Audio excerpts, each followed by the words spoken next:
कुनिचिवा everyone, आप सबका स्वागत है मेरे आपके यूट्यूब चैनल में। Very happy new year for all of you. जैसे ही हमको मालूम है कि आज ये 31 दिसंबर 2023 का और आज लास्ट डे है फॉर द 2023। नेक्स्ट ईयर है हमारा, वो हमारे पास एक ऐसा मौका आने वाला है, एक अपॉर्चुनिटी आने वाली है कि हमको छोड़ना नहीं है।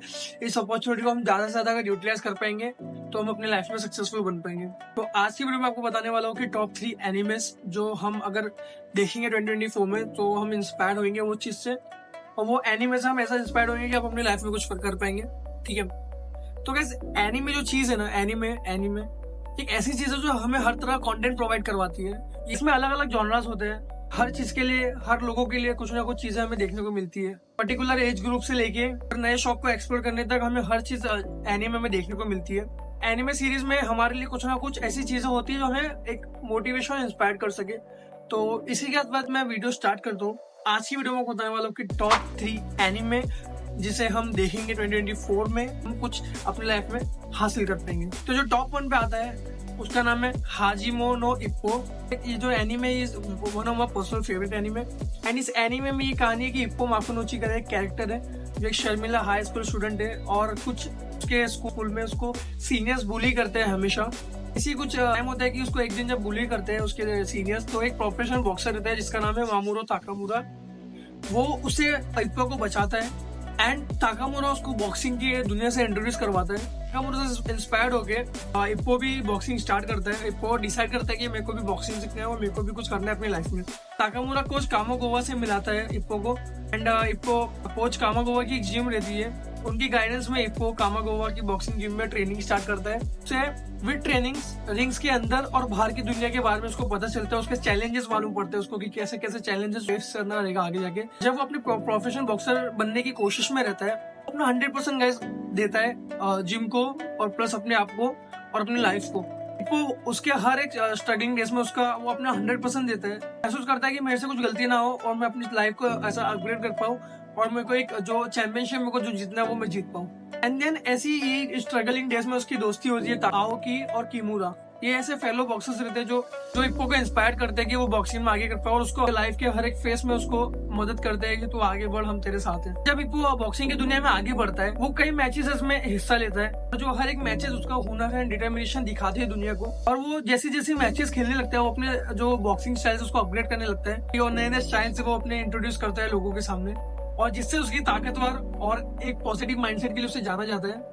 और इस सफर में इप्पो को पावरफुल माइंडसेट और ड्रीम हासिल करने की वैल्यू पता चलती है। जो एनीमे सीरीज है, इप्पो के रूप में एक बॉक्सर और एक इंसान कुछ लायक नहीं था, जिसको बुली करते थे लोग, जिसकी वैल्यू किसको मालूम नहीं थी, उसका एक सफर दिखाया गया। अपनी फियर को पार करके कुछ पॉजिटिव हासिल करता है। उसकी डिटर्मिनेशन बॉक्सिंग की दुनिया में ऊंची उड़ानों को छू लेती है, जिससे उसके फैमिलीज एंड फ्रेंड्स को सपोर्ट भी करते हैं। तो ये एक शॉर्ट इंट्रोडक्शन था मेरा हाजिमो नो इप्पो के लिए। आपको मैं बताता हूँ कि उससे हमने सीखने को क्या मिला एनीमे से। पहली चीज तो ये गाइस, इप्पो की कहानी दिखाता है कि कभी भी अपने सामने अपने सपनों को हासिल करने के लिए हिम्मत और मेहनत से कुछ भी मुमकिन है। ठीक है। सेकंड चीज है उसकी डिटर्मिनेशन, उसकी हार नहीं मानने की आदत से हमें सिखाते हैं कि सफलता की लगान और साहस जरूरी है। थर्ड चीज एंड द लास्ट चीज, क्योंकि मैचेस से हमें ये समझने मिलता है कि कामयाबी वीडियो को चढ़ने के लिए मौका जरूरी है। ठीक है, मैं पहले एनीमे खत्म करता हूँ, सेकंड एनीमे पे आता हूँ। बर्जक की कहानी एक बॉय कैरेक्टर नेम गट्स उसके सफर को दिखाता है, और वो गट्स जो कैरेक्टर है वो एक खतरनाक पास से जुड़ा हुआ होता है। वो एक वर्ती स्वॉर्डमैन भी होता है। देन उससे ग्रिफिट नाम का एक स्वॉर्ड्समैन मिलता है। देन वो ग्रिफिट नामी कैरेक्टर से मिलता है जो बैंड ऑफ हॉक का लीडर होता है। Guts joined band of the hawks, and Guts and Griffith के बीच में एक गहरा रिश्ता होता है। गर्ड्स का जो खास रिश्ता होता है वो इसका नाम के कैरेक्टर है, फीमेल कैरेक्टर है, उसके साथ होता है।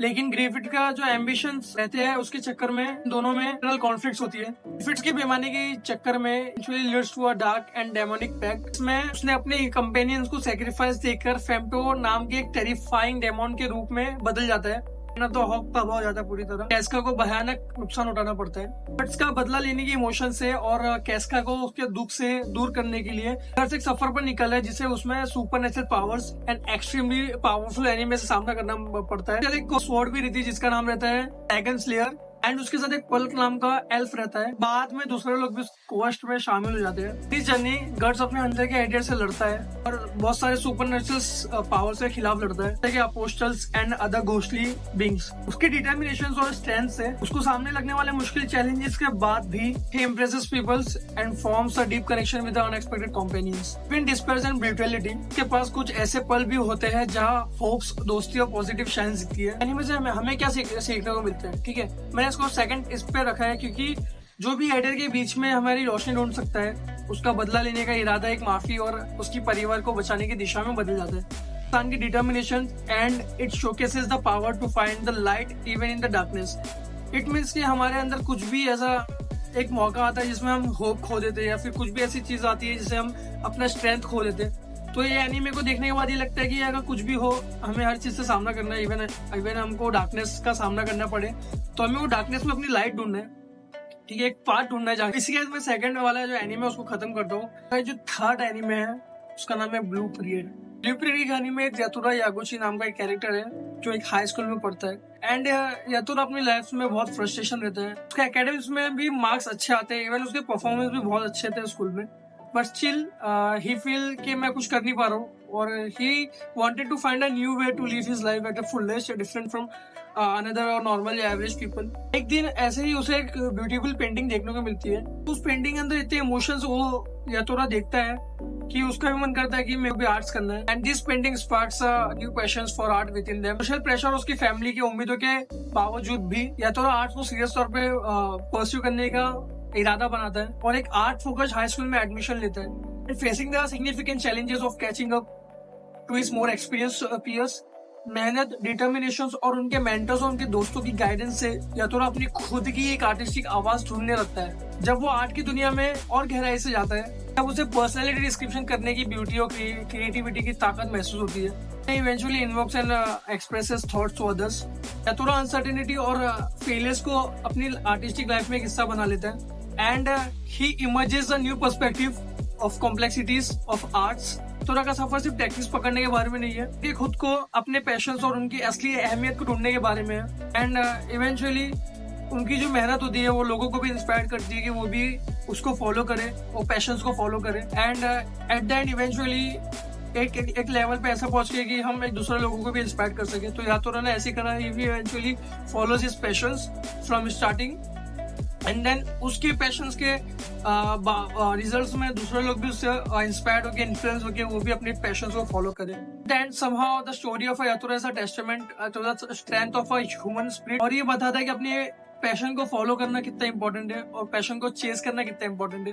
No matters how many challenges you faced और Yatora faced, but at the end Yatora की जो जर्नी है inspire others to embrace their own goals, encourage them to follow all. Guys ये स्टोरी थी यातोरा की, जिसका जो एनीमे का नाम है ब्लू पीरियड, ठीक है। अगर आप एनीमे जाके देखना, ये तीनों एनीमे में आपको मैंने बताया कि हाउ यू इंस्पायर्ड अदर्स, ठीक है। एट द एंड हमको एनीमे सिर्फ एंजॉय के लिए नहीं देखना, एट द एंड हमको देखना है कि how they manages their life and their careers and their passions, how they follow their passions, ठीक है। ये हमको देखना है, एनीमे में हमको एंजॉय नहीं करना है। तो ये चीज थी जो 3 एनीमेस थे। आज 31 दिसंबर है, ठीक है। आज आप एनीमे देखना स्टार्ट करो। आप अगर प्रोफेशनल हो, वर्किंग प्रोफेशनल हो या फिर कॉलेज स्टूडेंट हो, तो आप फ्री टाइम में ये सारी चीजें देखना है। Inspire yourself first then inspire others, ठीक है। तो ये एनीमेस देखना, इवेंचुअली आप बहुत सारी चीज, अगर पॉजिटिव माइंडसेट और पॉजिटिव आई से देखोगे तो बहुत सारी चीज आपको सीखने को मिलेगी ये वीडियो में। तो एट द एंड मैं आपको थैंक यू बोलना चाहूंगा कि आपने मेरी वीडियो यहाँ तक देखे। मैं आपको ये भी कहना चाहूंगा, अगर आपको एक चीज भी मेरी इस वीडियो में आपको पसंद है या फिर आप इन्फ्लुएंस हुए, तो फिर प्लीज मेरे चैनल को सब्सक्राइब करना, ताकि और ऐसी नई videos, motivation videos, gaming, Japanese और सॉफ्टवेयर इंजीनियरिंग रिलेटेड वीडियोस में डाल सकूं। और अगर आपने मेरे ज़ेस्टेक वाले चैनल को सब्सक्राइब नहीं किया तो क्या करोगे आप, जाओ सब्सक्राइब करो उसको, मैं लिंक डिस्क्रिप्शन में दे दूंगा। तो साथ मिलता है नेक्स्ट वीडियो में। Till then take care, bye bye.